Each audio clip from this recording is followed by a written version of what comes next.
What may happen in the Ottawa real estate market in 2020?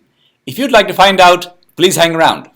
Hey everybody, this is Faiz, real estate salesperson with LePage in Ottawa, and I have a very interesting seminar for you on this very topic. What's going to happen in what may happen in 2020? We never know for sure exactly. I think the seminar is entitled, I'll just have to quickly find it in my notebook here, Faiz VERSEY'S Daring Predictions for 2020, Ottawa Real Estate Market Outlook. Wow, that sounds like a really interesting proposition. Let me see if I can do it justice and do my best to give you a projected outlook. Now, making projections is always tough, so you don't hold me to this. I don't have a crystal ball, but given my education about what has happened, about what's coming, and my thoughts around that, I think I should be able to give you a pretty decent idea of what is possible in the year ahead. So I hope you'll find that interesting, and please do stick around. We may get a little bit technical at times, but let's see how it goes. So let's start off with looking at the statistics in respect to what has already happened in 2019, and I think that will guide us in respect of what we can expect to happen in 2020. So we'll start off with this one that you can see on your screen that says unit sales. And what this is signifying, if you can see down here on the left where my mouse is right now, 2019, which is the blue bars, and 2018, which is the red bar, and 2017, which is a green bar. So the blue bar is pretty much ahead of the red bar during 2019, pretty much. And what that signifies is that we had greater sales this year, greater unit sales, greater number of houses sold during the year. And what that signifies is that there is a good, strong demand for housing in Ottawa. So you got to remember that point. That's one of the key points. We're going to try and decipher where is this increase in prices coming from. So this is one part of that story, okay? This is one of the players, one of the protagonists. And I'm going to jump ahead now to another graph, and let's go. I'm going to skip a few graphs, by the way, and if you want to know some of the other graphs, what they mean, I've done a detailed video back in November on the October 2019 stats, and I think you'll find that very helpful if you go back and look at that, if you really want to know what some of the other graphs that I've just skipped, what they mean. But I just want to get to the gist, because I've got quite a few things to cover with you. I want to get to the gist of what these graphs can tell me, that I can tell you, that we can decipher why are the prices going up and what's going to happen in 2020. So here we've got the average sale price graph, wonderful graph, and it's like here again, 2019, as I'm pointing here down on the left, 2019 is the blue bars, and these are above pretty much the red bars and green bars, showing that we had a price increase in 2019. And the price increase was approximately between 8 and 9% combined for residential and condo combined. Okay, so that's the result that happened. We know one part of the story, which is the demand is strong. The prices were high. We have one more piece of the puzzle, and I'm going to come to that when I get to this graph. So this graph, the total active inventory at the end of the month. So what this is saying, now here the blue bar is 2019, the red bar is 2018, the green bar is 2017, and my mouse is down here in the left if you can't see, if you just want to follow along. And as you can see, the inventory has been falling. It's been coming down. Now, what does inventory mean? Inventory means the quantity of houses in the marketplace. So it doesn't mean inventory. People may be thinking, what do you mean inventory? Like eggs at Loblaws? No. So I'm so sorry. We tend to use lingo in all of our professions, especially in the real estate profession. So inventory in the real estate profession means houses. So the number of houses for sale, the quantity of houses for sale has been coming down over the years, over the last 3 years, according to this graph. And that now is the supply side. So we have the three important ingredients that are telling us why, well, we have the two important ingredients that are telling us why the price is going up. And for that, I would like to draw a graph of, I've been promising I'll draw this graph in the last couple of videos. I think I'll finally draw it for you this time, okay? Okay, so let me see how I can explain this graph to you. It's a demand and supply graph. And just as a little bit of warning to my viewers, not many of you, well, I don't know how many of you, but let's say if there are people out there who are not exactly have an economics background or a business background, don't worry. I mean, this is a bit technical. You may want to skip the next 2 or 3 minutes, but I'll try to make it as simple as possible. But we'll get to what does this all mean, which is really the crux of what I'm trying to explain and the crux of the seminar. So if you can hang in there for 2 or 3 minutes, great, or just jump across. And those of my friends who are economics background or business background, I think you'll find this very interesting. So let me jump into this and do the best that I can. Let's see how it goes. So let me draw this graph for you, and what we're going to do is we're going to draw this demand supply graph and then see how it helps us to explain how things are panning out in the real world. Okay, some economist somewhere designed this, and he was very clever. So I'm going to try and use his analysis, and let's see how that goes. And let me just redraw this graph just a moment. Let's do it there. Let's do it there. That looks good. So on this left axis we have P for price. On the right axis we have Q for quantity. We have a downward sloping, what we call demand curve. Now, some economist has designed this, so I won't go into why this looks like this. As we go along, you'll see it will kind of, you'll see that this is kind of common sense, what this graph is depicting. But it's a picture, and pictures are nice. Pictures are sometimes easy to understand, although in this circumstance, it may not be that easy, but we'll give it a shot. So we have this demand-supply situation. We have a point of equilibrium here. A certain amount of, a certain number of quantity is, and we call it Q1, of housing is being sold at a certain price point, and that we'll call as P1. Now what has happened, let's say what happens and what's happening in the Ottawa market is the demand is moved up. To depict demand moving up, what we have to do in this graph is actually show it, the graph moves this way. So it will be something like this. Let me just grab a different color and let's use this. Okay, so that's now the new demand curve. So this is what has happened over the course of between 2018 and 2019 is the demand has moved up, meaning in this particular diagram the demand has moved to the right. And so if we look at that, then what's happened is that the equilibrium point has changed, and what we have is Q2, and what we have here is P2. So what's happened, the important thing to understand here is that there's been some change in the quantity. We'll come back to this later about quantity, the Q1 and Q2. And the most important thing that we're working on right now is the price.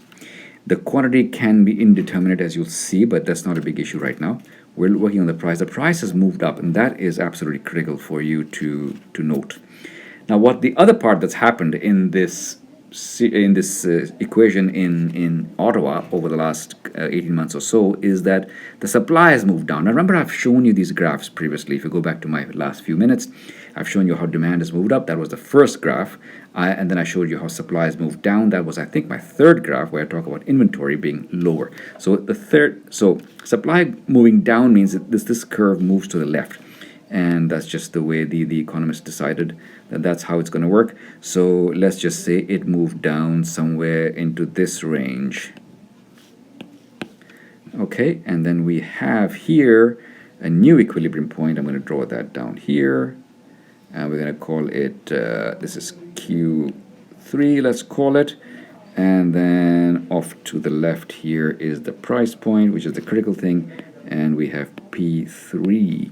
So this is the whole story, folks, of what I've been trying to explain to you. This, I think, will help us to understand what is the reason for the price increase in Ottawa. So you can see the prices have increased from P1 to P3. P1 to P3. P2 was just an intermediary step. P3 is where I brought it all together, supply and demand.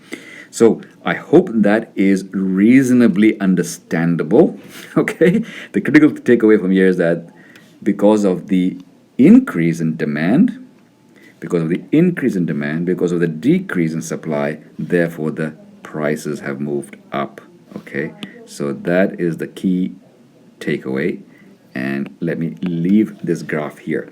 And now let's move on a bit to understanding exactly why has demand moved up, why has supply moved down. Let's talk more about that, and that will bring me, that'll help us to understand where my daring predictions for 2020 are coming from. So let's just look at that.